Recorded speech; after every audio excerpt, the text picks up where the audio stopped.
India strikes Pakistan with missiles, says no military targets targeted. Pakistan says the death toll in the attacks has risen to 19. South Asia's two nuclear giants are on the brink of war. The Indian Army announced that it has launched a military operation against targets in Pakistan and a region of Azad Kashmir controlled by the country. 9 areas were targeted. Pakistan argued that terrorist foci, not military installations, were targeted. Our actions were focused, measured, and non-escalatory, the statement said. Now, Pakistan's statement was not delayed.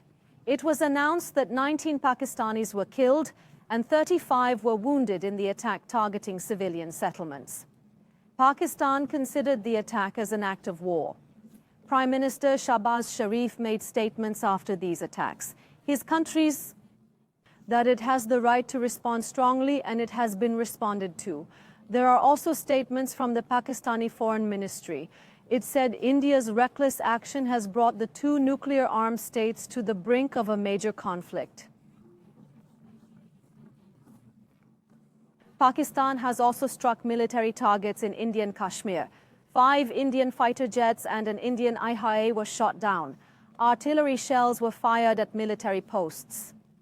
A state of emergency was declared in Azad Kashmir and Punjab. In the capital Islamabad, authorities announced a one-day suspension of education in schools and universities across the city due to security concerns.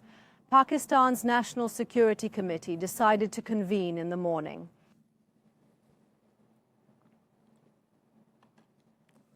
These were the highlights of the latest situation. Of course, it follows what is happening in the world on the vertical. We are talking about 2 nuclear powers, 2 giant nuclear powers.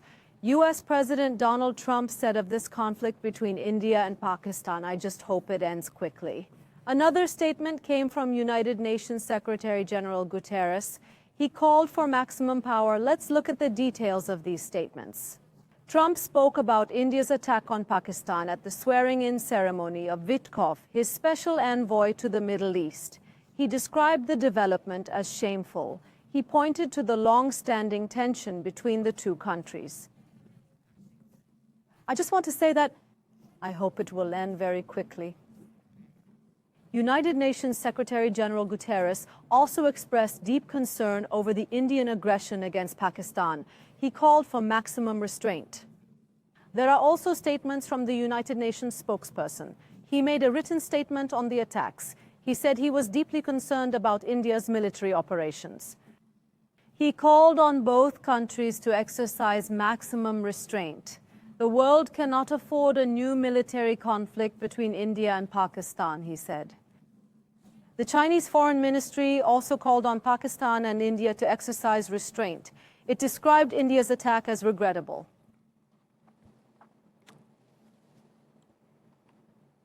While these hot developments were taking place, Foreign Minister Hakan Fidan had a phone call with Pakistan's Deputy Prime Minister and Foreign Minister Mohammad Ishaq Dar. Let's talk about the details of that phone call explanation. It came from the Foreign Ministry.